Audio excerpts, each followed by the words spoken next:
Welkom terug by PRONTUIT. Ons gesels steeds met ons paneel oor persepsies van wit voorreg in Suid-Afrika. Voordat ons na die advertensiebreek gegaan het, het ons net seker gemaak mense verstaan Verashni se rubriek het gegaan oor empatie. Could you please explain that? So essentially what I was trying to say is that we're so defensive in this conversation, and I have to say, unfortunately to Ernst, I find that you're very defensive, and I find that it's symptomatic of a lot of how this debate happens, which is so unhelpful. And someone said to me on Twitter something very interesting. A lot of the times when people of color try to talk about, particularly black people, when they try to talk about the experiences of race and racism, white people see it as an attack, when actually they're just trying to talk about their experiences. And I feel like saying statements like, well, people are racist to us and no one does anything then, is unhelpful, actually. It's kind of like white people for generations, for centuries, have had the conversation. They've guided the conversation. They've been able to talk. For the first time in centuries, black people are talking about their experiences. Let them talk. Hear them. Don't immediately assume that they're trying to diminish you somehow with their experiences. And I think that is what is extremely frustrating about this discussion, is how defensive people get. I don't know if it is helpful. For instance, you say they're rewriting our history. They're emphasizing how well the ANC did. They're not acknowledging what white people did. It happens to Indian people all the time. There's an Indian backlash happening in KZN. We're seeing some terrible anti-Indian sentiments happen. But when people insult the Guptas, I don't take it personally. I find it really bizarre that Zelda Lagrange took an insult against Jan van Riebeeck personally. It would be like me taking an insult against the Guptas personally. I don't identify with them.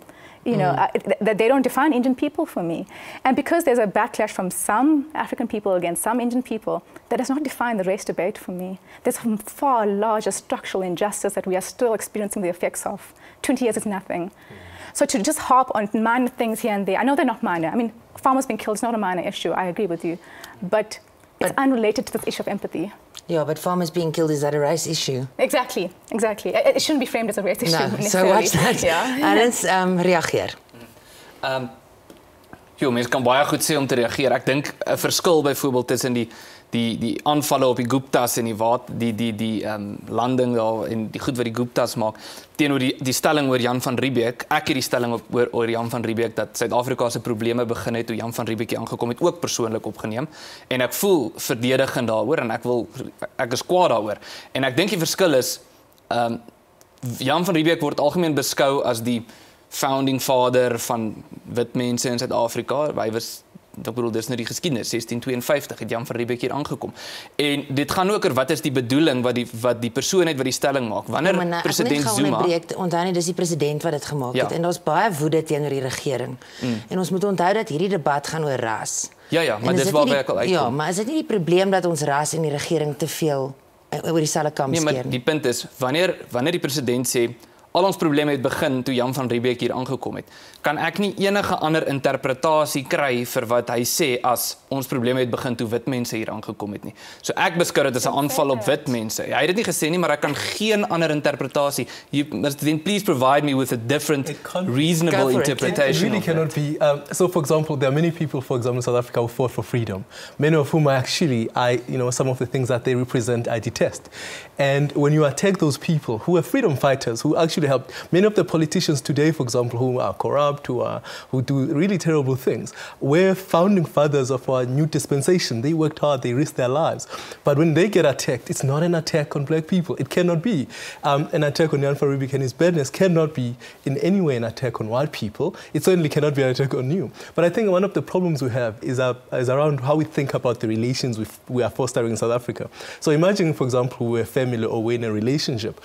If I say to you, for example, in our relationship with my partner, oh, you know what you did to me yesterday, I'm so unhappy, and then you say, but you also did this to me, but then you'll never get anywhere. The point is that you listen. So we should have a one-way conversation. No, you'll never get anywhere. When if your wife says to you, I really, really hated what you said to me yesterday, it hurt me, and then you say, but also the other night you also hurt me.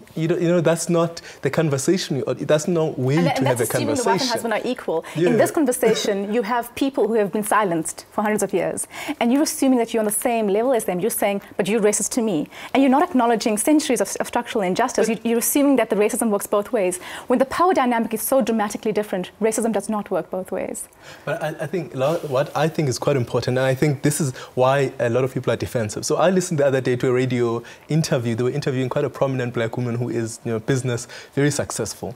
And one of the things that she was asked actually was, are you privileged? Do you come from a privileged background? She completely refused to admit that she did, which is, her father was quite privileged, started a big company. She got a job, as a first job, she worked for her father, which was a great springboard for her because obviously she had some experience. Why did she deny it? She went to a private school because in her head, it almost diminishes her own contribution, her own hard work, which is not true at all, because I suppose, in a sense, it has nothing to do. So the fact that you're white and you've got, white privilege and you went to a white or a white, it does not diminish at all what you've done. Wrote a reaction to Ernst's column where she said, hard work does not negate white, whatever. White privilege. I didn't want to say white guilt. That definitely does. White privilege, because those are the defenses, and they don't work. Our conversations should not be. One of the guys, my Afrikaanse is not that great, but I think the last guy was going on about, these things are relative.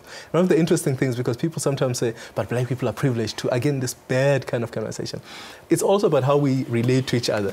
So if I am in a private school, of course, I'm going to see what black privilege, privileged black people, because we are all in the same environment. Yeah, but it's about apartheid. Let's call it by its name. It's about the past. You know what I mean? It's about the past. So much of these things are about how open we are to the debate, but also because then that's the only way you forwardly actually have a conversation. It cannot be about you attack me or you. No, sure. You know what I mean? I just want to ask Ernst then, because we have to go to closing statements. Ja, ek moet reageer. Maar reageer. Ek dink daar word eintlik nou gesê van beide kante af dat hoe ek reageer of hoe wit mense reageer is nie helpvol nie, want julle moet reageer op die manier hoe ons graag wil hê julle moet reageer. En as ek iets sê en jy sê dit, dan draai jy nie by tot die debat nie. So moet nie dit sê nie. En dit is juist waarom ons nie 'n gelyke speelveld het nie. Maar dan word gevra dat ons luister. Nee, maar dis die punt. Maar as ek 'n punt maak, ek kan nie meer tel hoeveel keer het ek al in debatte deelgeneem of gesprekke waar daar onmiddellik vir my gesê word, maar waar was jy tydens apartheid nie? Ek kan sê waar ek was in Dolfyntjie kleuterskool gewees. I was this small. Ek is 'n kind van die nuwe Suid-Afrika. Maar die feit dat ek 'n die feit dat ek 'n wit Afrikaanse man is, diskwalifiseer my daarvan om op my terme aan die debat deel te neem, en dit is waarom ek sê ons het dubbele standaarde. So daar word byvoorbeeld nou in hierdie gesprek ook vir my gesê hoe ek moet reageer, en as jy nie op 'n bepaalde manier in die debat deelneem nie, dan is jy teenproduktief en dan moet jy eintlik nie deelneem aan die debat. Maar ek wil net vir jou vra, want ek dink wat julle doen is baie produktief, maar jy is nou al reeds verdedigend. Ja, ek is. Maar hoekom? Dis wat Verashni vra. Want daar word vir my aan my voorgeskryf. Nee, daar word vir jou gevra om te luister. Nee, maar ek luister, maar die punt wat ek maak is, wanneer ek 'n standpunt maak, dan word daar vir my gesê, maar jy het eintlik nie reg om dit te sê nie, en ek weet dis nie wat Verashni of wat hier gesê is nie, maar dit is oor die algemeen die diskurs. Ek kan nie eens met tel hoeveel keer daar vir my gesê is, jy is wit, wie gee vir jou reg om hieroor te praat nie? Ek het in die nuwe Suid-Afrika groot geword, ek het saam met swart kinders in die klas groot geword, maar die feit dat ek uit 'n bepaalde agtergrond kom, diskrediteer my of diskwalifiseer my van die debat. En ons het daarom sê ek ons het nie 'n gelyke speelveld nie, en solank as ons nie 'n gelyke speelveld het nie, of solank as wat daar vir my gesê word, ja, maar 100 jaar terug het dit gebeur, of 20 jaar terug of 30 jaar terug, daarom moet jy nie op so 'n manier reageer nie, dan gaan ons nie 'n gelyke debat hê nie. Okay, ek wil net vra Verashni, jy gaan klaarmaak? Jy het dit baie duidelik gemaak dat dit vir wit mense oor hulle egos gaan, en jy wil hê dit moet gaan oor die ander mense in Suid-Afrika wat nie so bevoorreg groot geword het nie. So it's not about the white people. Am I understanding you correctly? Yeah. Okay, so give us a closing statement. Okay, a closing statement is that for me this is about being human. And being about human is about being empathetic. What makes us human is our ability to reach out and understand the other person and to do life according to our values and what we believe. If someone says to me, you're not allowed to take part in this debate because you're Indian, I will say, it's nice that you believe that, but I'm still going to continue taking part in this debate. And I won't think that that person stands for all black people. And don't make that mistake. Don't think that there is a black position. You're allowed to have your conversation, but equally allow other people to have their conversation. And let us listen. I think there isn't enough listening in South Africa right now, and there are some extreme nationalist, anti-white positions. I agree that those are out there, and I don't agree with those either.